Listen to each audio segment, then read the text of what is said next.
My husband laughed and said, "What are you going to do? Divorce me?" I caught him with my own sister.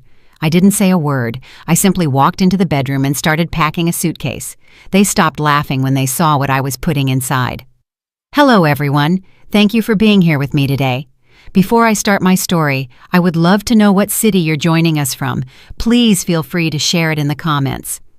Now, let me take you into this story. The day had been achingly, absolutely normal. I remember leaving the office around 5, feeling that familiar sense of satisfaction that comes with a productive week. I'm a partner at an architecture firm in downtown Atlanta, Georgia, that I helped build from the ground up. And while the hours can be long, I love my job. There's a solidity to it, a permanence in creating spaces where people will live their lives.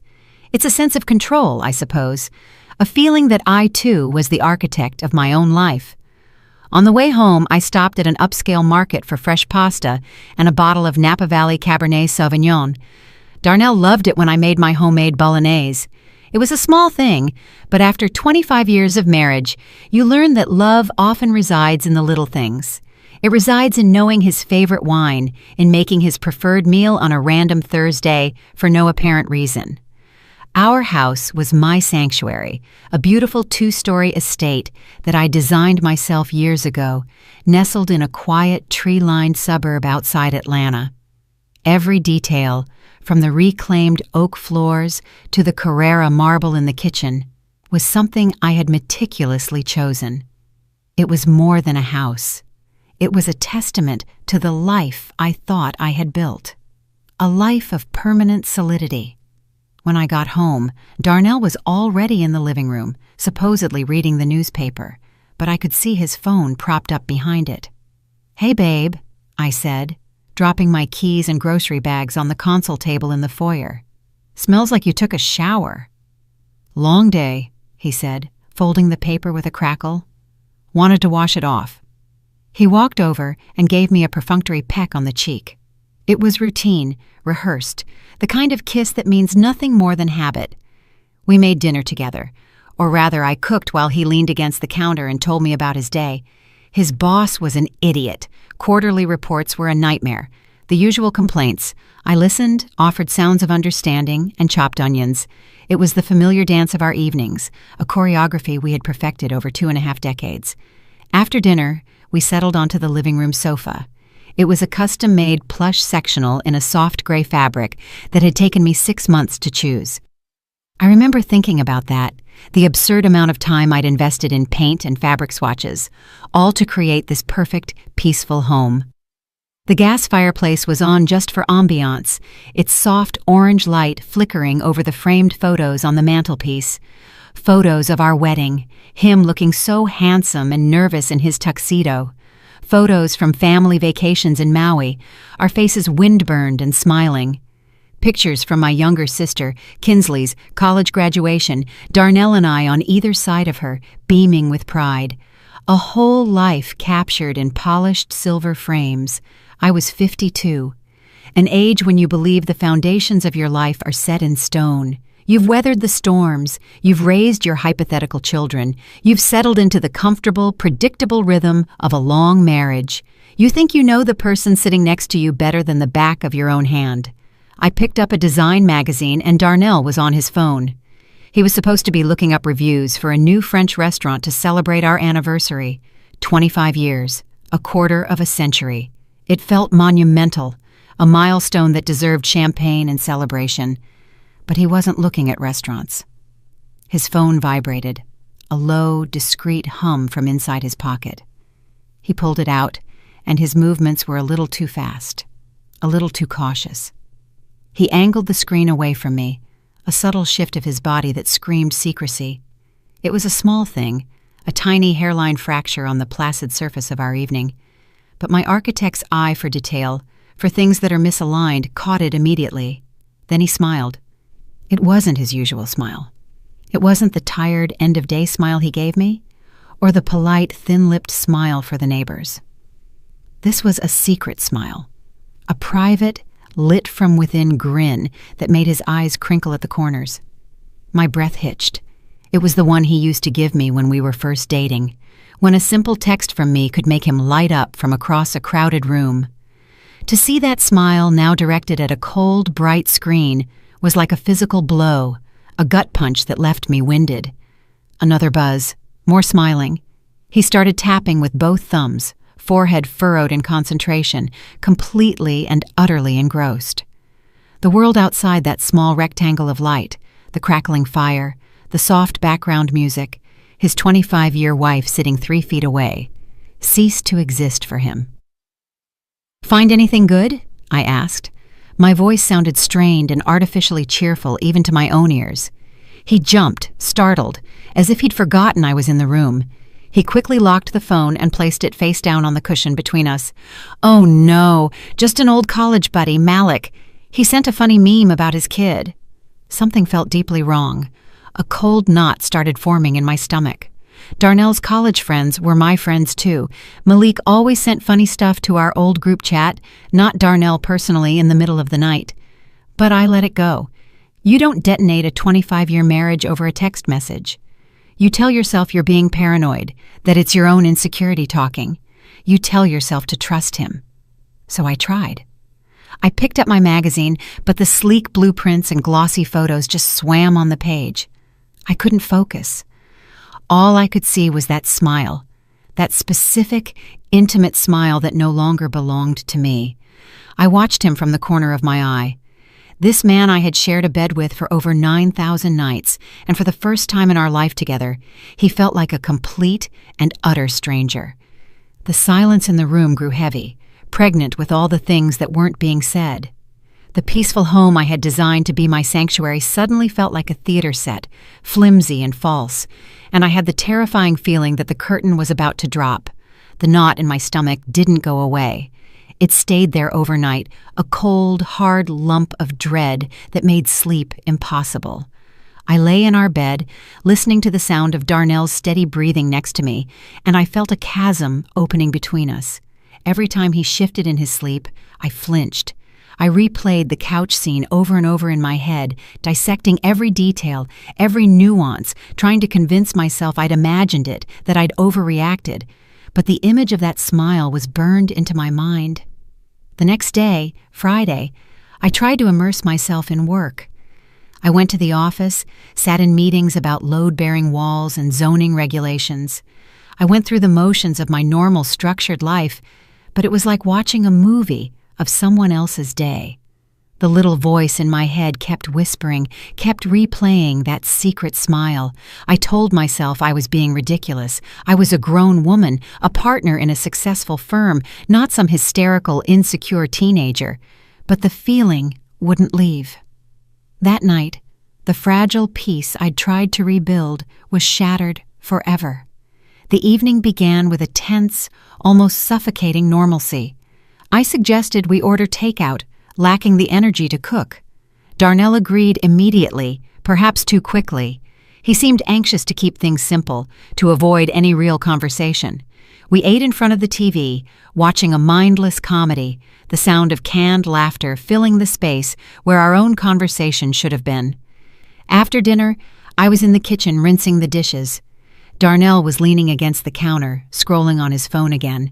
The same posture, the same intense concentration. I tried to ignore it. I told myself it meant nothing. His phone chimed, a loud, clear notification sound. He had left the volume on this time.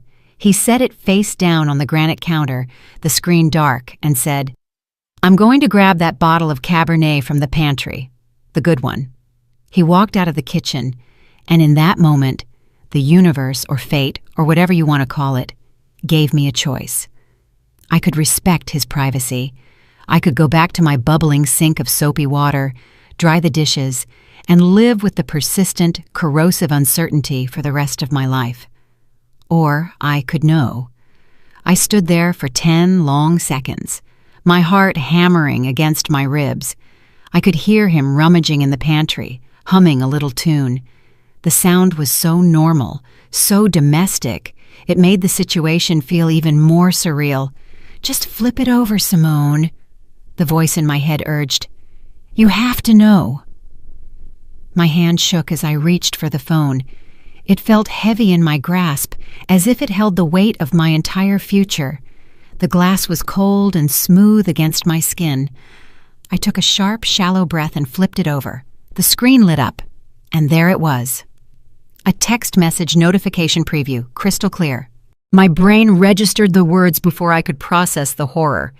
"Can't stop thinking about last night. You were incredible." For a split second, my mind stumbled, trying to make sense of it. An affair. He was having an affair. The pain was sharp, immediate, a red-hot poker to the chest, but it was the name beneath the message that made the world stop spinning, the name that turned sharp pain into a soul-crushing implosion that vaporized everything I thought I knew. It wasn't a name I didn't know. It wasn't a stranger, a coworker, some random woman I could hate from a distance. The name was Kinsley, my sister. My little sister, the child whose scraped knees I had bandaged, the awkward teenager I had coached through her first date, the maid of honor at my wedding, who had given a tearful speech about how I was her hero, the woman whose picture was on my mantelpiece, smiling her bright, beautiful smile right next to mine. I couldn't breathe. The air was sucked from my lungs as if by a vacuum. The sound of the running water in the sink faded into a dull, distant roar in my ears. I stared at the name, my sister's name, on my husband's phone next to those words, and my reality fractured into a million jagged pieces. It wasn't just a crack in the mirror anymore. The mirror was shattered, and the reflection staring back was a woman I no longer recognized, living a life that was a complete and absolute lie. I heard the pantry door open. I heard Darnell walk back toward me, the wine bottle clinking against the corkscrew in his hand. He was still humming that little tune, completely and utterly oblivious. And I just stood there, frozen, holding the evidence of his unimaginable betrayal in my hand, the heat of the phone burning like a brand against my palm. Time seemed to slow to a thick, syrupy crawl. I could feel the cold of the granite countertop seeping into my fingertips where I gripped the edge for support, the only thing holding me upright. Darnell stopped humming when he saw my face. The casual smile dropped from his lips. "Simone, what's wrong? You look like you've seen a ghost." I tried to speak, but no sound came out. My throat had closed up. I just turned the phone, my hand shaking so violently that the screen seemed to vibrate, and showed it to him. His eyes scanned the display. I watched his face desperately, looking for any sign of remorse, of panic, of shame. There was nothing. I saw a flash of annoyance quickly masked. He looked like a teenager caught breaking curfew, not a man who had just dynamited his 25-year marriage. He let out a long, theatrical sigh. "Look, it's not what you think." The sheer, insulting lameness of that cliché, the most pathetic line in the cheater's handbook, finally broke my paralysis. "It's not what I think?" My voice was a choked, raspy whisper I barely recognized as my own. "It says Kinsley. My Kinsley. And it says, you were incredible last night." Each word was a shard of glass I had to force out of my throat. He had the audacity to look bored, put upon. He gently took the phone out of my trembling hand and slipped it into his pocket, as if hiding the evidence would make it disappear. "You're overreacting. You're being dramatic." "Dramatic?" I whispered. Just then, the back door clicked open, and Kinsley walked in. She was carrying a bag from a local pastry shop, a bright, cheerful smile on her face. "Hey, I was in the neighborhood and thought I'd grab dessert. They have that lemon tart you love, Simo." She used my childhood nickname, and the sound of it on her lips was a desecration now. Her smile faltered as she took in the scene. She glanced from my ashen face to Darnell's tense posture. A quick, calculating look passed between the two of them. And in that single, fleeting glance, I saw it all. There was no surprise, no confusion, only recognition. She knew. Of course she knew. She wasn't an innocent party caught in the crossfire. She was the other combatant. I looked at my little sister, the woman whose secrets I had guarded, whose tears I had dried, whose life I had celebrated as if it were my own. "Kinsley," I whispered the name, tasting like ash and venom in my mouth. She didn't even try to deny it. She leaned against the doorframe, setting the bag with the tart down on the floor. A slow, satisfied smirk played on her lips. She looked at Darnell, and he looked back at her, and a silent, triumphant conversation passed between them. And then it happened. The thing that broke me. The thing that killed the last shred of hope in my heart. Darnell started to laugh. It wasn't a small, nervous chuckle. It was a full, deep-bellied roar. A laugh of pure, unadulterated mockery, of relief, because the secret was finally out. Kinsley joined in, a high, tinkling laugh that sounded like breaking glass. They stood there in my kitchen, my husband and my sister, laughing at my pain, laughing at the total destruction of my world. The sound echoed off my pristine marble countertops, a grotesque symphony of their shared betrayal. The blood drained from my face. I felt a strange, horrible sense of detachment, as if I were floating near the ceiling, watching this obscene little play unfold below.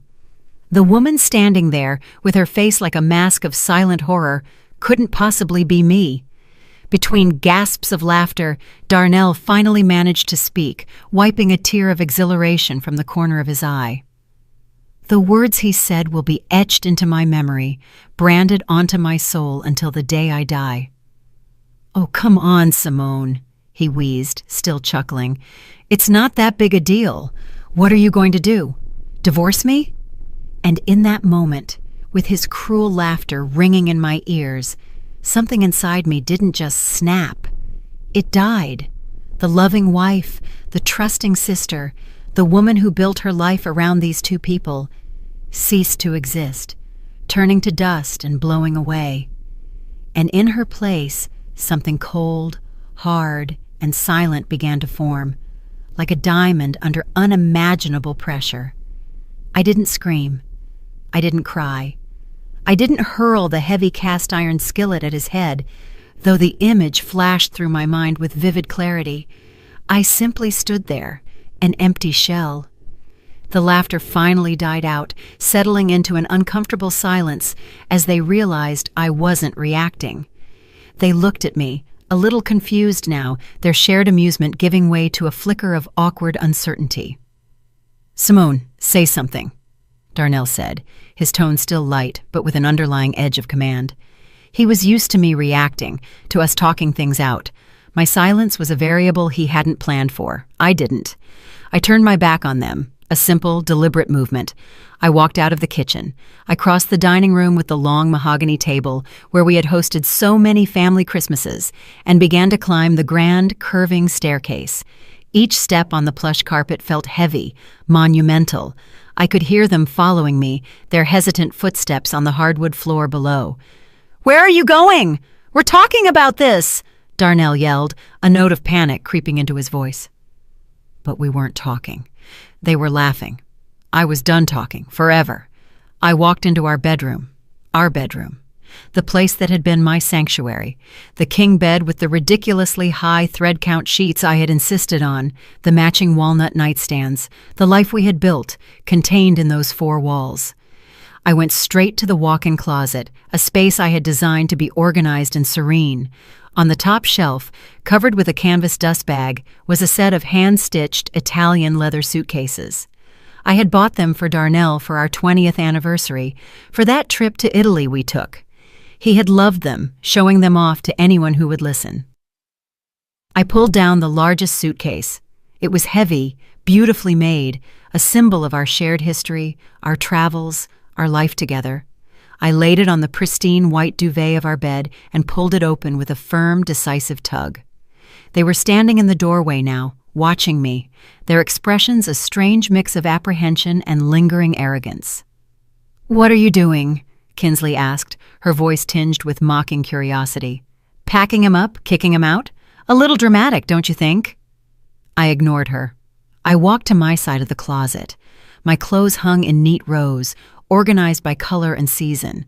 My silk blouses, my work suits, the beautiful cocktail dress I wore for date nights that had, apparently, been a complete and utter lie. With an eerie, detached calm, I began pulling them from the hangers. One by one, I folded them neatly, my hands moving with unnerving precision, smoothing out the wrinkles, and placed them inside the suitcase. His suitcase. The dress I wore to my father's funeral, the sweater he bought me for Christmas 5 years ago. Each item was a memory, a piece of our shared history, and I was putting it all away. The silence in the room grew thick and suffocating. The only sound was the soft whisper of cloth, the quiet click of the hangers. Their amusement was rapidly fading, replaced by a nascent, horrified comprehension. Kinsley was the first to finally process what she was seeing. Her voice was a sharp, incredulous hiss. "Wait, you're putting your clothes in his suitcase?" I continued packing. My favorite cashmere sweater, my comfortable jeans, my gym clothes, it all went in. I was a methodical, silent machine. The cold, hard diamond of resolution inside me was in charge. It was directing my hands now, my feet, my every move. They wanted to see what I would do. I was going to show them, and I wasn't going to say a single word while I did it. Their panic was now palpable, a frantic energy radiating from the doorway. "Simone, stop it. This is childish. It's not funny," Darnell said, his voice taking on a sharper, more authoritative edge. The laughter was a distant memory, replaced by the nervous bluster of a man realizing too late that he had fundamentally miscalculated. He had assumed tears, arguments, maybe a plate thrown against the wall. He hadn't anticipated this cold, silent, methodical dismantling of his life. I ignored him. After packing my essential clothes, I walked into the spacious primary bathroom. I grabbed my toiletries from the marble vanity, my expensive face cream that he always griped about the price of, my Chanel perfume he bought me for my 50th birthday, my electric toothbrush. Everything went into a travel bag and then into the suitcase. They simply stood there staring, two useless statues of flesh and blood. My silence was a wall of reinforced concrete they couldn't penetrate. I zipped the large suitcase closed with a final, satisfying tug and set it on the floor. Then I went back to the closet and pulled down the matching leather carry-on bag, the beautiful satchel we had used for weekend getaways to Napa. "Hello? Earth to Simone? Are you seriously giving me the silent treatment?" Darnell's voice was getting louder, almost a shout. "Okay, I messed up. It's bad. I get it. But you can't do this. You can't throw away a family. Our family." "You lit our family on fire, and you used the flames to keep warm," I thought, as I started packing my shoes. I packed my laptop, my work files, the antique silver photo frame from my desk that held a picture of my parents. As I packed, I sat on the edge of our bed, the bed where I had slept trustingly beside a liar for who knows how long, and pulled out my phone. My fingers were surprisingly steady. Darnell and Kinsley exchanged a nervous glance. "What are you doing on your phone now?" Kinsley asked, her voice turning shrill. I opened my banking app.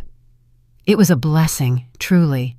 A stroke of karmic justice that I had always been the one to handle our finances. I was the architect, the planner, the one who managed the investments and paid the bills. The house was in my name. I had made the down payment with a small inheritance from my grandmother. Most of our assets, the cars, the brokerage account, the emergency fund, were all tied to my accounts, my salary. I scrolled to the authorized user list on my American Express Platinum card. There was his name, Darnell Jenkins. I remember how excited he was when I added it, how he had shown off the heavy metallic card to his friends at the golf club. With a single tap, a confirmation screen popped up. "Are you sure you wish to remove this user?" I pressed confirm without a second's hesitation. A small digital guillotine. Next, the car insurance. The policy for the Lexus RX he drove so proudly, the one he considered his car, was in my name as part of my multi-vehicle discount plan. I found the number in my contacts and called, putting the phone on speaker. The cheerful, repetitive hold music, a generic, smooth jazz melody, filled the tense silence of the room. Darnell was staring at the phone in my lap, his face pale and slack-jawed. "Thank you for calling Safeguard. This is Linda. How can I help you?" "Hi, Linda," I said. My voice was even and calm, the voice of a stranger. "I'd like to make a change to my policy." I gave her the details, the Lexus and the primary driver to be removed. Darnell Jenkins. "Simone, you can't do that," he sputtered, finally surging forward. "I need that car for work, for my clients." "Ma'am, the change will be effective immediately," the agent chirped on the other end, oblivious to the situation. "The vehicle and driver have been removed. Is there anything else I can assist you with today?" "No, thank you, Linda. You've been a great help," I said, and hung up. I looked at him. His face was a mask of disbelief and impotent rage. You canceled my insurance?" I didn't answer. I simply returned to my phone, opened the app for our mobile carrier, and with a few more taps, began the process of removing his line from my family plan. His phone would be disconnected in the next billing cycle. One by one, I was cutting the strings that tied him to my life, and more importantly, to my finances. I changed the password to our Amazon Prime account. I changed the Netflix password. I went into the smart home app and revoked his access to the security system. Small, digital acts of eviction, and with every tap, I felt a part of my power return. The look on their faces was a grotesque mixture of panic and sputtering indignation. Kinsley, who had been watching in silent, smug superiority, now looked genuinely frightened. The foundation of the comfortable, subsidized life she was trying to insert herself into was being demolished before her eyes. "This is insane," Darnell stammered, running a hand through his thinning hair. "You're throwing away 25 years of marriage over some stupid texts." "Stupid texts?" My voice was dangerously low, a growl coming from the depths of my shattered soul. It was the first time I had addressed him directly in what felt like an eternity. The cold diamond of resolution inside me was heating up, turning into a white, concentrated rage. "Give me your phone." "What?" "No," he said, clutching it protectively to his chest, like a child with a toy. "Darnell," I said, my voice leaving no room for discussion or negotiation, "you can give it to me now, or I will consider that a full and complete confession, and my lawyer will subpoena it in the divorce proceedings. And trust me, it will look much, much worse for you then. You choose." I knew using those words would get his attention. It did. He hesitated, his jaw clenched with fury, and then practically threw the phone at me. It landed softly on the duvet. I picked it up. I unlocked it. The code was 1125, the birthday of our first dog, a goofy golden retriever named Star, who had died 10 years ago. He hadn't even bothered to change it. The intimacy of that knowledge, the shared secret of that number, felt like a violation now. I opened his messages with Kinsley. They weren't just a few texts. They were a novel, an epic of deception. It went back months. I scrolled and scrolled, my heart turning into a block of ice in my chest. The sheer volume of their communication was staggering. Good morning texts, good night texts, flirtatious jokes throughout the workday. Then there were the pictures. Photos of my sister in lingerie I'd never seen, posing suggestively in what looked like a hotel room. Photos that turned my stomach. There were inside jokes, cruel nicknames for me, vile comments about my job, my friends, my body. They had built a whole secret world, and the foundation of that world was their shared contempt for me. Then I found it, the thread from last month. Darnell had told me he was going on a business trip, a sales conference in Laguna Beach. I had helped him pack his suitcase. I had dropped him off at the airport at 5 a.m. I had texted him every night telling him I missed him. It was all a lie. The messages exposed it in nauseating, pornographic detail. It was a romantic getaway with Kinsley. She had flown out to meet him. They had stayed at the Pacific Crest Resort, a luxurious 5-star resort on the beach. And the worst part, the final, soul-crushing blow. I found the email confirmation he had forwarded to her, the one with the final bill. It had been paid for with my American Express card, the one I had just canceled. The trip had cost over $7,000. My hands were shaking now, not from weakness, but from pure, unadulterated fury. I looked up from the screen, my eyes locking onto theirs. Both of them looked away, unable to hold my gaze. I decided to read one of the messages out loud, my voice dripping venom. Kinsley, is Simone suspicious? Worried she'll look at the card statement. I paused, letting the words hang in the air like toxic smoke. Darnell, no clue.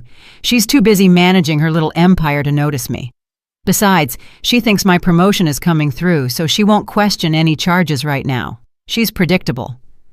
My little empire, the business I had built from the ground up with sleepless nights and weekends sacrificed on the altar of its success. The business that paid for this house, for his Lexus, for his golf club membership, for their secret, sordid vacation. The rage was so intense, I felt like I could combust. You took my money, I said. My voice trembled with the effort of keeping it level. To take my sister on vacation while lying to my face about a promotion that wasn't even real. Darnell had the nerve to look ashamed for a fleeting second. Kinsley, however, simply crossed her arms, chin defiant. He deserved a little fun, her voice dripped with venom. You've been so wrapped up in your work for years you barely pay attention to him. What did you expect? That was it. The final, unforgivable betrayal. Not just the affair, not just the theft, but the justification, the blame. In their twisted, selfish minds, this was somehow my fault. The last vestiges of love, of history, of family connection I had for either of them evaporated in that moment, replaced by nothing but a vast, empty expanse of contempt. A strange, chilling clarity came over me. The path forward, which had been a chaotic mess of pain and confusion moments before, was now illuminated by the hard, bright fire of my anger.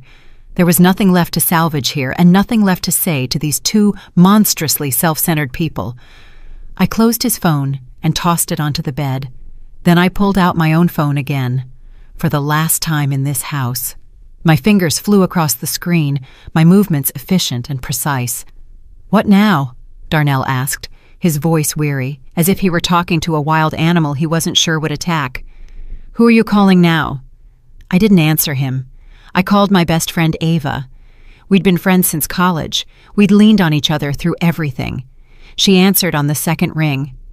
Hey, Simone, what's up? Her cheerful, familiar voice came through the speaker, a lifeline to the sane world. Ava, I said, and my voice finally cracked. Just for a second, a single fissure in the icy facade. Can I come stay with you for a few days? I need to get out of here. The cheerfulness vanished from her voice, replaced by immediate, urgent concern. Oh my God, of course! What happened? Are you okay? Where are you? I'm at the house, I said, looking directly at Darnell as the words left my mouth. Darnell has been cheating on me with Kinsley. There was a stunned, horrified silence on the other end, then a string of curses that almost made me smile. That absolute bastard, that snake, of course you can stay. Don't even ask. I'm coming to get you right now. No, I said quickly. Don't come here. I don't want you in this house with them. I'm leaving now. I'll get an Uber. Okay, honey. The guest room is always ready for you. You know that. The door will be open. Get there safe. And Simone, call me as soon as you're in that car. I will, thank you, I whispered and hung up. Next, I opened the Uber app. I put in Ava's address. The map showed a car icon just a few blocks away. 5 minutes. The reality of the situation, its finality, finally seemed to crash down on them. This wasn't a temporary dramatic gesture. This wasn't a fit of pique. I was actually, truly leaving. Wait! You can't just leave! Kinsley shrieked, her defiance crumbling into a pathetic, childish whine. This is your house. Exactly, I said, my voice cold again. It's my house, which is why I get to leave it. You two can stay here for now. Darnell moved to block the door, planting his feet like a sentry. Simone, please, let's sit down and talk about this like adults. We can fix this. I know we can. We can go to therapy. Therapy, I laughed, a bitter, humorless sound that was more like a bark. You think a 60-minute session with a counselor can fix this? You think we can talk our way out of this? There is nothing to fix. A marriage, a relationship, those are structures that can be repaired. But this is a toxic waste dump, and I'm evacuating. My phone vibrated. My Uber was outside. I grabbed the handles of the 2 heavy leather suitcases. They were filled with the curated pieces of the life I thought I had. A life that was now nothing more than dead weight. I started wheeling them toward the bedroom door. They both lunged, trying to stop me. Kinsley grabbed one of the suitcases, fumbling with the zipper. "You're not going anywhere. We have to talk." Darnell put his hands on my shoulders, his grip surprisingly strong. "Simone, please don't do this. Think about what you're throwing away." I stopped. I looked at his hands on my shoulders, the hands of a stranger. Then I looked up at his face, a face I no longer recognized. Then I looked at my sister, who was desperately trying to unpack my shoes, as if that would somehow keep me there. I felt a wave of disgust so profound it nearly made me gag. I shrugged his hands off me with a force that surprised even myself. I looked at both of them, these 2 people who had been the twin pillars of my universe, now just pathetic, selfish strangers standing among the wreckage they created. "You asked me what I was going to do," I said. My voice was firm, clear, and final. "I'm going to live without either of you." And with that, I wheeled my bags past them. I walked down the grand staircase and out the heavy oak front door of my house for the very last time. I didn't look back. I didn't dare. The cool night air hit my face like a slap, bringing me back into my own body. The Uber, a clean black sedan, waited at the curb, its engine silently humming. The driver, a kind-faced man with a 100% satisfaction rating and a gentle smile, got out immediately when he saw me struggling with the heavy bags. "Let me get that for you, ma'am, I got it," he said in a soft voice. He expertly lifted the suitcases and placed them in the trunk. He must have seen the look on my face, the tear tracks on my cheeks, the shaking in my hands, because he asked no questions, simply opened the back door for me and gave me a simple, understanding nod. The minute I slid into the back seat and the door clicked shut, the adrenaline that had been surging through my veins for the last hour vanished, as if a switch had been flipped. It left behind a hollow, cavernous emptiness that was almost worse than the rage. The car pulled away from the curb, and I watched my beautiful home, the one with the perfectly manicured lawn and the cozy gas lanterns I'd installed last year, recede into the darkness. My house, my sanctuary, and they were still inside it. The thought was a physical violation. Then my phone, which I still gripped with white knuckles, began to explode. First, it was Darnell. The screen lit up with his name and picture, a photo of us in Napa, smiling from a lifetime ago. I stared at it, then pressed the red button to reject the call with a vicious swipe of my thumb. A second later, a text message popped up. "Simone, pick up the phone. This is crazy. You're acting like a child." I ignored it. Then Kinsley. Her name appeared, and a new wave of nausea and betrayal washed over me. I rejected her call. A flurry of text messages followed from her, too. One after another, a rapid-fire assault. "You can't do this to us. You're abandoning your family. You're destroying everything with your selfishness." I was destroying everything? The sheer, breathtaking audacity of it all was almost impressive. The phone kept buzzing, vibrating against my leg. A relentless electronic tether to the 2 people I now despised more than anyone on earth. It felt like they were trying to pull me back, to drag me back into the toxicity and lies through that one little glowing device. Darnell called again. This time, a voicemail notification popped up. Then Kinsley, then Darnell again. I watched the screen light up with their names, flashing in the dark car like warning signs. With 2 decisive taps, I found their contacts and blocked them. The buzzing stopped. The silence in the car was suddenly deafening, broken only by the soft hum of the tires on the asphalt. And in that stillness, as the familiar streetlights of my neighborhood blurred past the window, it finally hit me. The tectonic, crushing weight of it all. 25 years of marriage, 30 years of sisterhood, gone. vaporized in a single night of cruel laughter and overwhelming betrayal. I stared out the window at the blurred lights of other people's houses, other people's normal lives, and realized silent tears were streaming down my face again, the salt of them stinging the raw skin of my cheeks.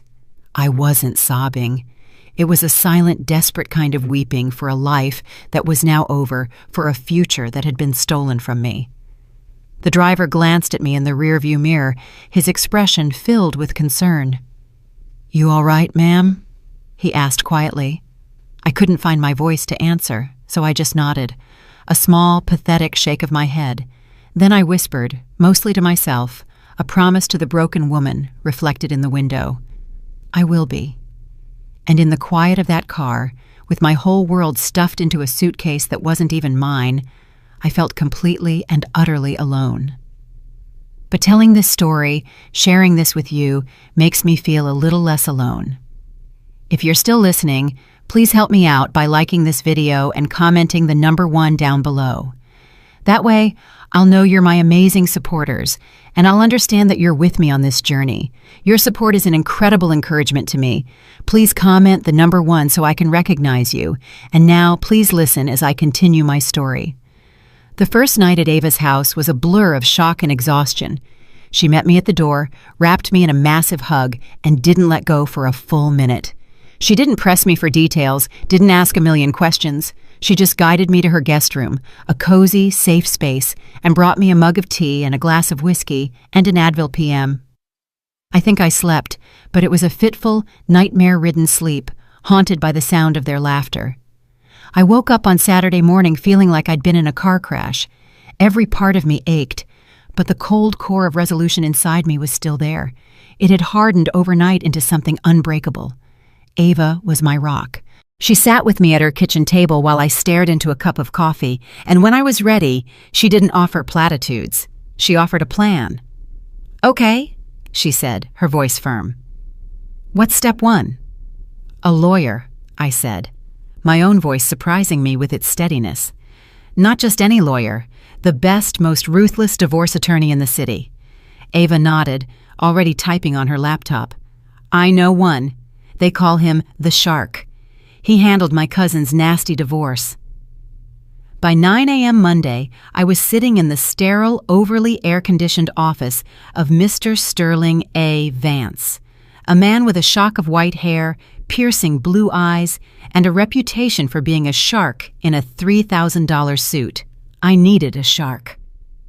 The office was on the 40th floor with a sweeping view of the city I had helped build. I felt a small, grim irony. I told him everything, laying it all out on the polished mahogany of his desk, the 25-year marriage, the fact that I was the primary earner with documentation to prove it, the house in my name bought with my inheritance.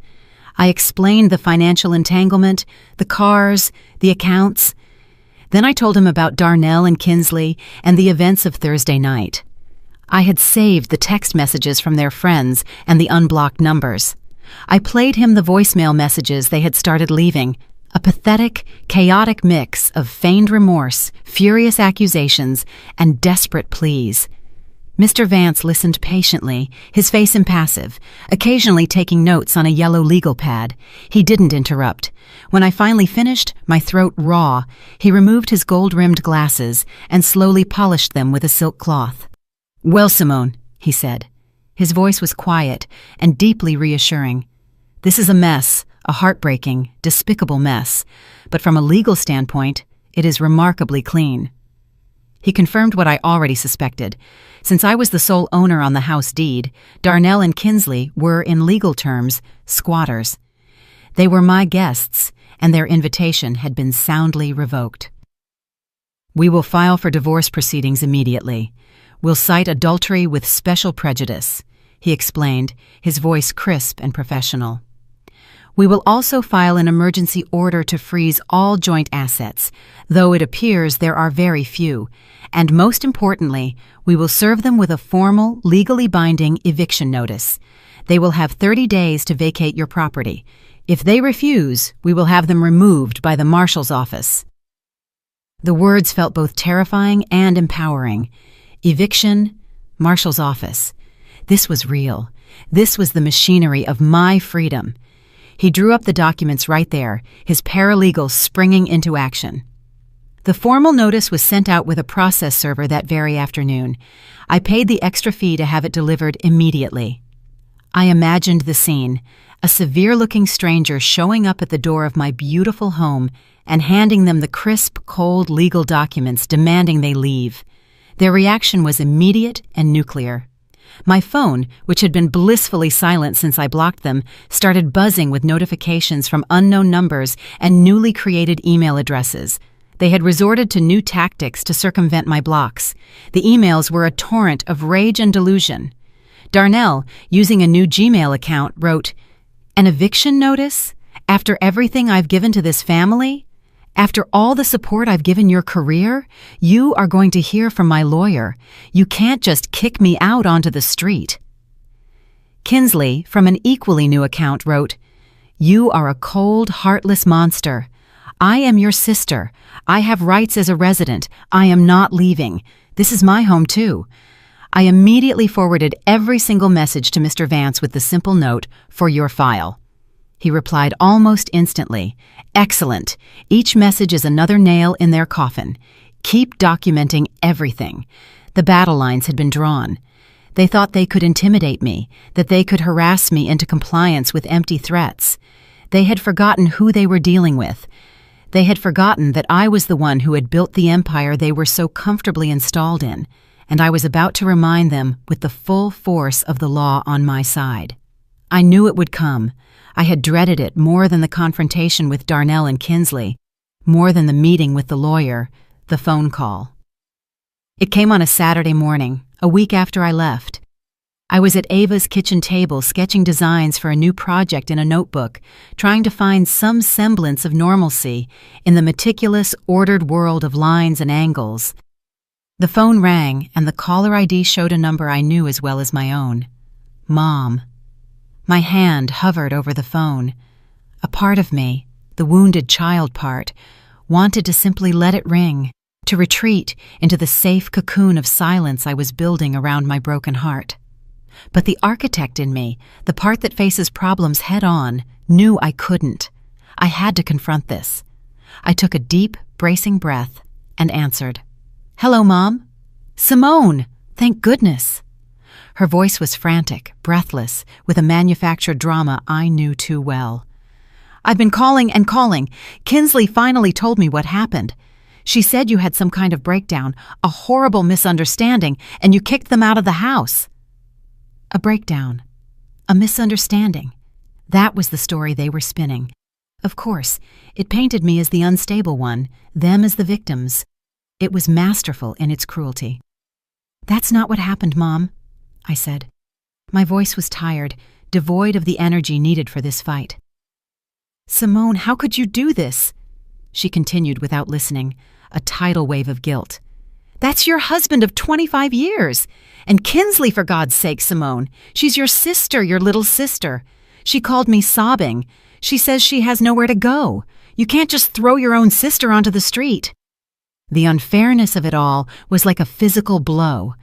The fact that her first concern was for the perpetrator, not the victim. "Mom," I said. My voice grew colder. "Did they tell you why I left? Did they tell you I found them together? That they've been having an affair for months behind my back? In my house, spending my money?" There was a pause, a brief, telling silence. I could hear her take a shaky breath. "Well," she finally said, her voice softer but still laced with reproach, "Kinsley said it was a mistake. A terrible, terrible mistake. She feels awful. People make mistakes, Simone. Good people. Family is supposed to forgive. You can't throw away a 25-year marriage and your relationship with your sister over one mistake." "One mistake," I repeated, my voice dangerously quiet. "Mom, it wasn't one mistake. It was hundreds of mistakes, hundreds of lies, every single day. And when I confronted them, they laughed in my face. They stood in my kitchen, and they laughed. Kinsley is very fragile right now. my mother continued, her voice taking on a whiny, pleading tone I despised. "She's always looked up to you. And Darnell is your husband. For better or worse, remember your vows. You owe it to your family, to your father's memory, to try to fix this." That was the word that triggered it. Vows. "I owe them nothing," I said, my voice now like ice. The last shred of hope I had for her support, her maternal protection, died in my heart. "I've given them everything for years. I paid Kinsley's master's degree application fees. I gave Darnell an interest-free loan to start his failed consultancy. I paid for their secret vacation. What I owe is to myself. I owe it to myself not to be a doormat, not to be a fool, and not to allow my home to be a brothel for my husband and my sister. They have 30 days to find a new place to live. That is more generosity than they deserve." I could hear her start to cry on the other end, the wet, choppy sobs of someone who isn't getting her way. "You're destroying this family, Simone. You're being so selfish." "No, Mom," I said. "I'm not. They already did. I'm just cleaning up the mess." I ended the call. I sat there in the silence of Ava's sunny kitchen, the notepad with my beautiful, ordered designs mocking me from the table. I realized, with a deep and painful clarity, that I had not only lost a husband and a sister, I had, in a way, lost my mother too. Her loyalty, I saw now, wasn't to her children, but to the fragile, idealized image of a perfect family she wanted to project to the world, and I had just shattered that image.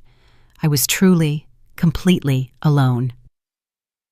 The next 2 weeks were a strange, surreal limbo. I lived at Ava's, working remotely and trying to create a new routine.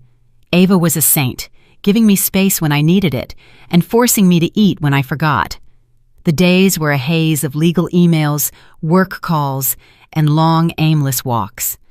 The nights were the hardest, filled with a suffocating loneliness. Meanwhile, Darnell and Kinsley's campaign of desperation intensified. Having failed to break me with my mother's emotional blackmail, they resorted to a campaign of petty, irritating harassment. It began with the finances. I received another fraud alert, this time from my brokerage account. Someone had attempted to log in and initiate a wire transfer. The security protocols I had established with my financial advisor held firm, and the attempt was blocked. I knew it was Darnell. He was testing the defenses, looking for a weak spot. Then came the social media smear campaign. Kinsley, who had always been obsessed with her online image, posted a long, rambling, tearful story on Facebook. She was clever. She didn't mention the affair, of course. She painted a picture of a concerned, heartbroken sister, worried about her older sister's sudden and alarming mental instability. She claimed I had become paranoid and delusional, that I was under extreme work stress, and had kicked them out of the house based on a terrible misunderstanding. She ended the post with a plea for her friends to pray for me and my healing. It was a masterpiece of passive-aggressive victimhood. My phone started buzzing with messages from distant relatives and old family friends, all expressing concern. "Is everything okay, Simone? I heard you're going through a tough time. Kinsley's so worried about you. Normally I don't engage in social media drama. It's undignified, but this was a calculated attack on my sanity and my reputation. It required a response. I didn't write a long post. I didn't engage in a war of words. I simply went to her post and left a single public comment. Ask her about the business conference at the Pacific Crest Resort last month, then ask her who paid for it. I have the credit card receipts charged to my account. Seems misunderstandings are getting quite expensive these days." The comment section exploded. People started asking questions. Within an hour, Kinsley's entire post and all the comments had been deleted. But they weren't done. The pettiness escalated to the bizarre. My weekly grocery delivery from the local store was mysteriously canceled. My subscription to the Wall Street Journal was suspended for non-payment, even though it was on auto draft. A dozen pizzas showed up on Ava's doorstep one night, ordered under my name. Small, incredibly childish things designed to disrupt my life and get a rise out of me. Each time, I calmly addressed the issue. I called the credit card company and disputed the pizza charge. I reinstated subscriptions with new payment information. And I documented everything. every canceled subscription, every fraudulent pizza order, every manipulative social media post. I created an email folder and sent a summary to Mr. Vance every night. His responses were always brief and encouraging. "This is excellent. They are building our case for us. They thought they were harassing me into submission." What they were actually doing was methodically documenting their own instability and malice. They were so blinded by their own entitlement and rage that they couldn't see they were no longer fighting me. They were fighting themselves, and they were losing miserably. Every petty act was another shovelful of dirt on their own graves. The harassment was a constant low-level hum of stress in the background of my life. I was becoming numb to it, learning to treat it as a logistical problem to solve rather than an emotional assault. I was focusing on my own path forward. I spent my days at Ava's working remotely, and I began the painful but necessary process of untangling my life. I was also looking at new condos online, scrolling through listings for smaller, brighter places, just for me. The idea of starting over at 52 was terrifying, but with each passing day, it also felt increasingly like a necessary and exhilarating liberation. Then they crossed a line, a bright, irrevocable red line that there was no coming back from. It happened on a Tuesday afternoon. I was on a work conference call when an email popped up on my screen. It was from my primary bank, the one that held my mortgage and my main checking account. The subject line was innocuous, "Update on your recent application." I frowned. I hadn't applied for anything. I opened the email. It was a standard auto message. "Congratulations on your new auto loan," it cheerfully stated. I stared at the screen, the blood turning to ice water in my veins. The voices on my conference call faded into a distant, meaningless drone. I had not applied for a car loan. With shaking hands, I clicked the link in the email. It took me to a loan document. There it was in black and white, an application for a loan for $6,500 for a new Lexus RX SUV. The same model Darnell had been complaining about wanting for months.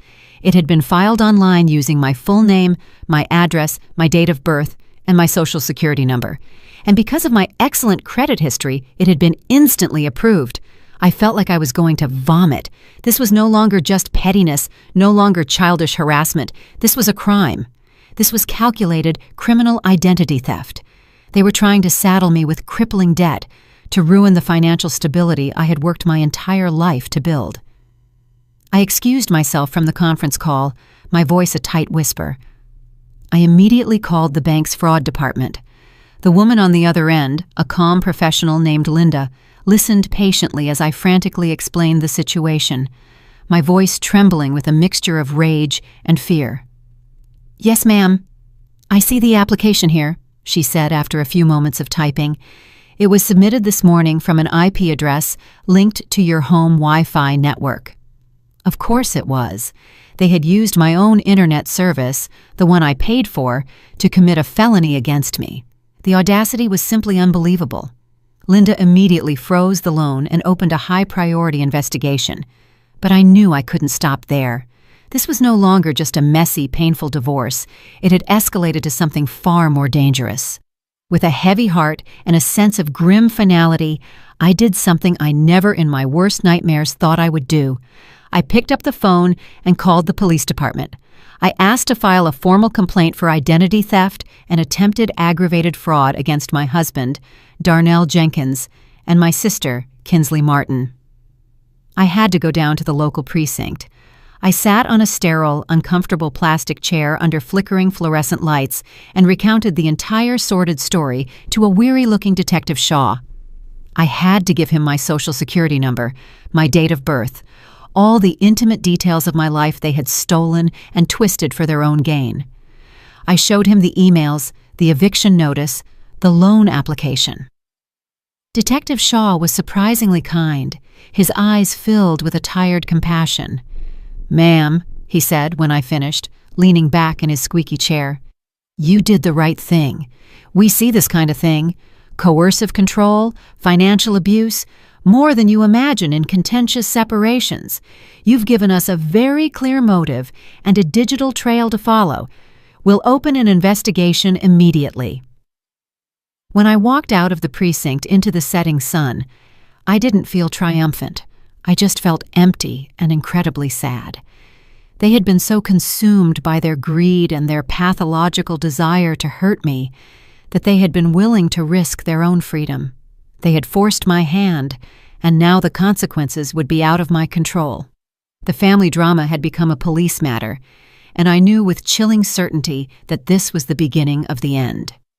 The final few days leading up to the eviction deadline were filled with a tense, ominous silence.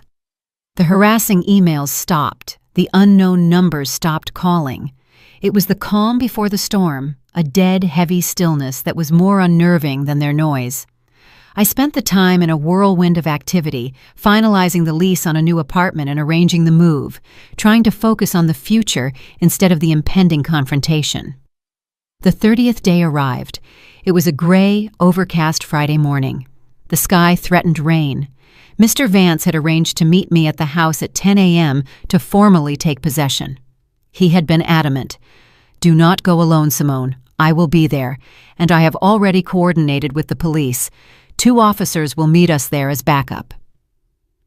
As I pulled onto my own street, a street I had lived on for 15 years, my heart pounded a frantic, painful rhythm against my ribs.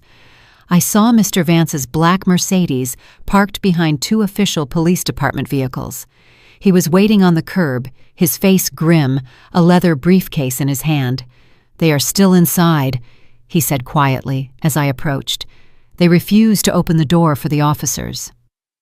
My stomach turned with a mixture of fear and anger. I had foolishly hoped they would have simply left, packed up, and slunk away into the night, leaving me to pick up the pieces in peace. Of course, they weren't going to make it that easy.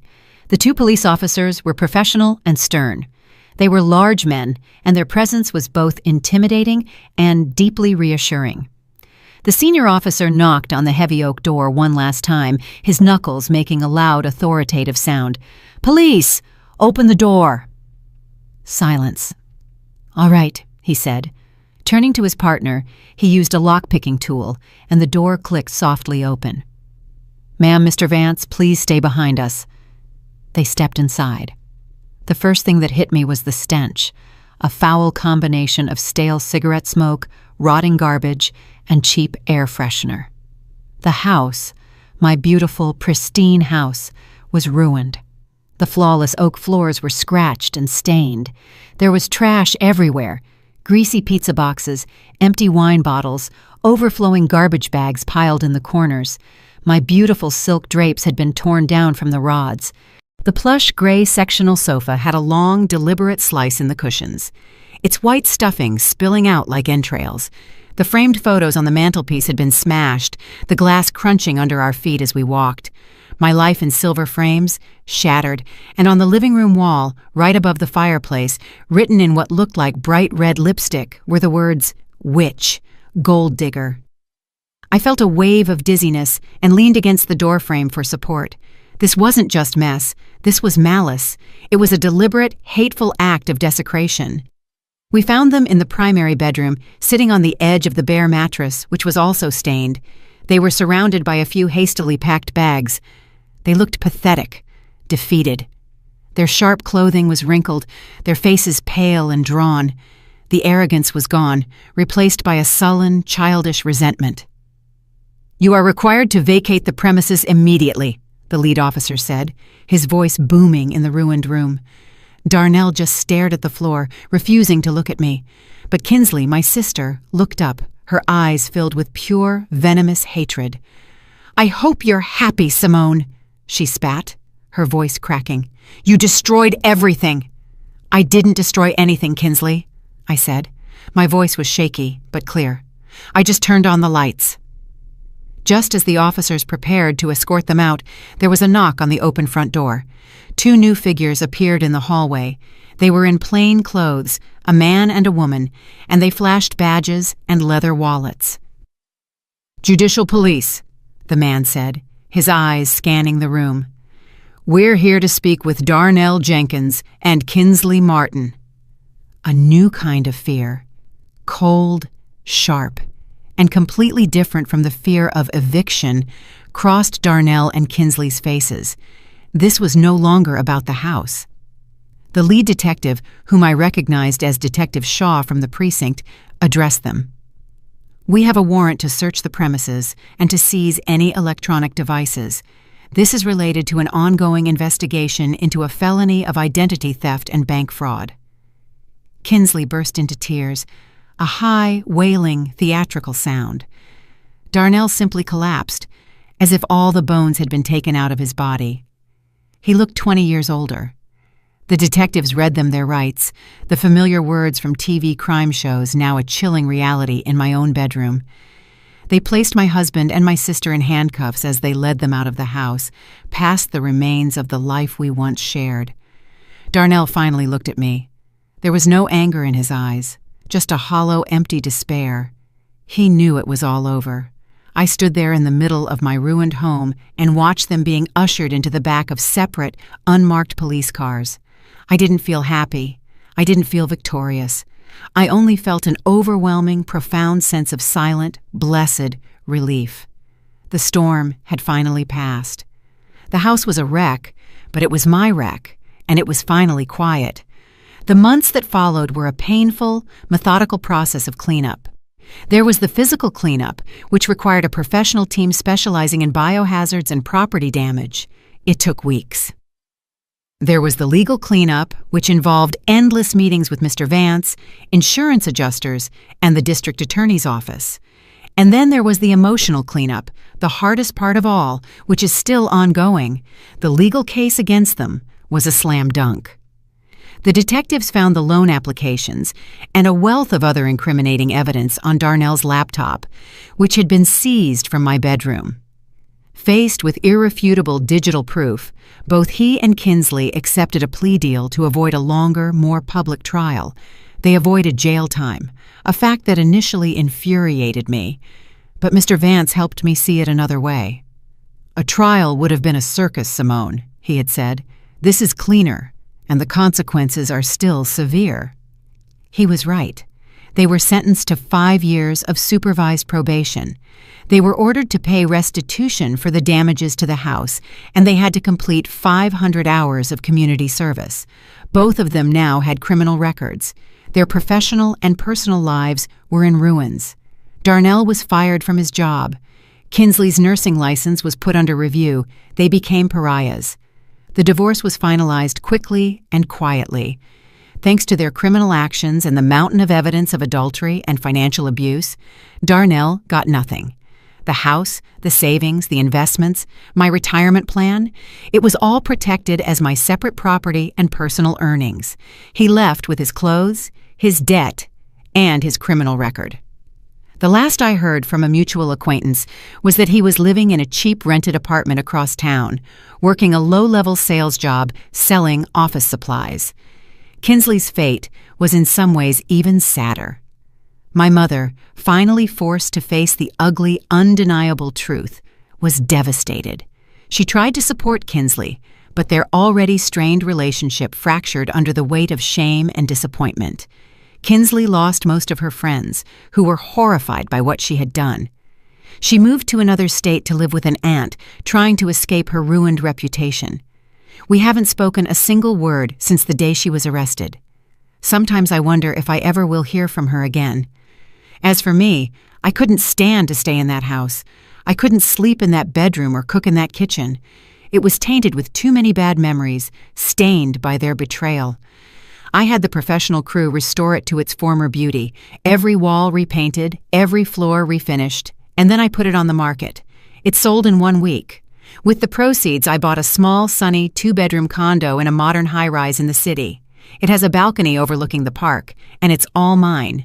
The day I moved in, carrying a single box of my most precious belongings, I felt a sense of peace I hadn't felt in years. I spent weeks decorating it, not with things to impress others, but with things that made me happy. I bought a ridiculously comfortable velvet armchair. I started an indoor herb garden. I signed up for a pottery class, something I'd always wanted to do. My first creations were lopsided and ugly, but the feeling of the cool, white clay spinning in my hands, of creating something new from a lump of earth, felt like a powerful metaphor for my own life. One day, I was clearing out the last of the moving boxes, and I found them, tucked away in the back of the storage closet. The expensive Italian leather suitcases I had bought Darnell all those years ago, the ones I had used to pack my things on that terrible night. I stood there for a long time, just looking at them, these symbols of a life and a love that had been a lie. I didn't hesitate. I dragged them down to the building's large dumpster and threw them in, one after another. They made a satisfying thump as they hit the bottom. The next day, I went out and bought a completely new set of luggage. It was light, durable, and a beautiful, vibrant shade of sapphire blue. It was mine. My life is smaller now and much quieter, but it is real, it is honest, and it is entirely my own. Last week, I booked a trip, a solo trip, 2 weeks in Charleston, South Carolina, something I've always dreamed of. I'm going to eat local food, drink wine, sit on the beach, and read books. Sometimes, late at night when the city is quiet, I still hear their laughter. I still remember Darnell's smug, mocking question. "What are you going to do? Divorce me?" He thought it was a threat. He thought it was the worst thing that could happen to me. He had no idea it would be the beginning of my salvation. He had no idea I would do exactly that, and so much more. I would not only divorce him, I would dismantle the life he took for granted. I would hold him and my sister accountable for their crimes, and I would build a new life from the ashes. A life of my own making, one carefully chosen piece at a time. Did you like the story? And which city are you listening from? Let's meet in the comments. If you liked the story, you can support me by sending a super thanks so I can keep bringing more stories like this. Thank you so much for your sweet support. I'm looking forward to your comments on the story. On the screen, you can see 2 new life stories that I highly recommend. There's so much more on my channel. Don't forget to subscribe. See you in the next life story. With love and respect.